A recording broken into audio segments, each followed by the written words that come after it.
Is your DirecTV box stuck on the receiver self-check screen? This is one of the most common technical issues reported by DirecTV subscribers, but understanding what's happening can help you address it effectively. The receiver self-check screen typically appears during startup, but sometimes the system gets stuck here and won't proceed to the normal interface.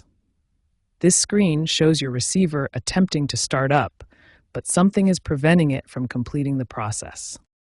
The self-check process is a diagnostic routine that happens every time your receiver starts up. It follows 4 main steps.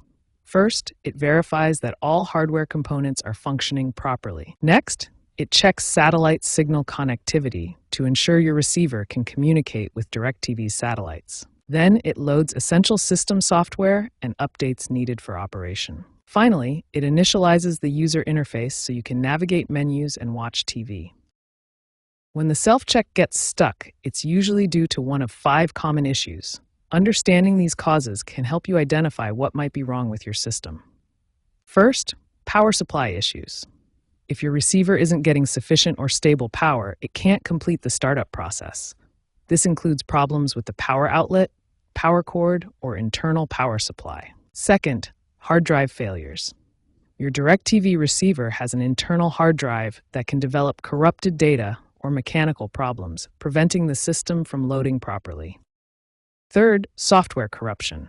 This happens when system updates are interrupted or system files become damaged, leaving the receiver unable to complete its startup sequence. Fourth, signal interference.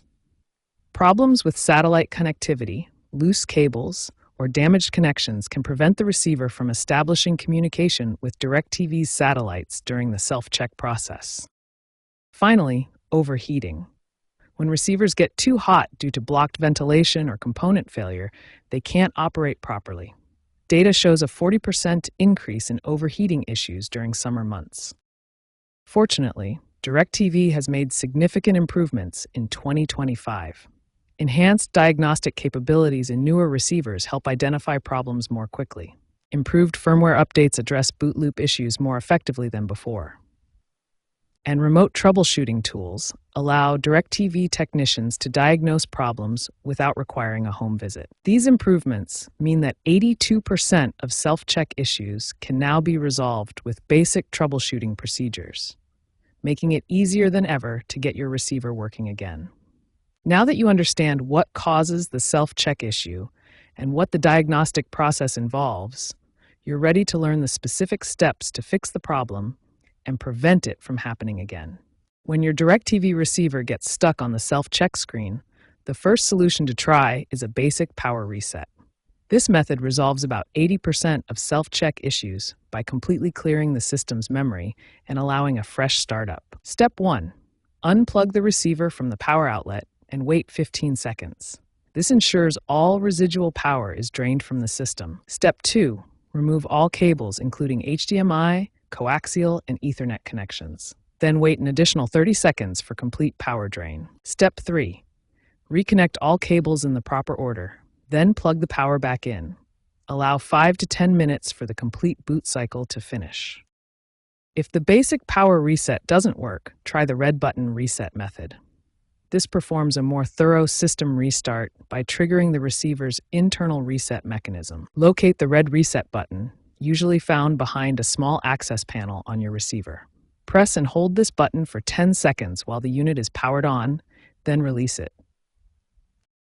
Now let's discuss prevention best practices to avoid future self-check issues.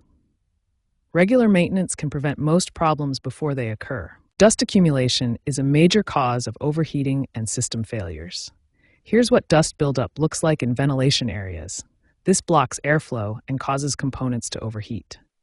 Environmental factors are crucial for preventing issues. Keep your receiver below 80 degrees Fahrenheit and ensure at least 3 inches of clearance on all sides for proper ventilation. Following these step-by-step solutions and prevention practices will help you resolve current self-check issues and avoid future problems. Remember, most issues can be prevented with regular maintenance and proper environmental conditions.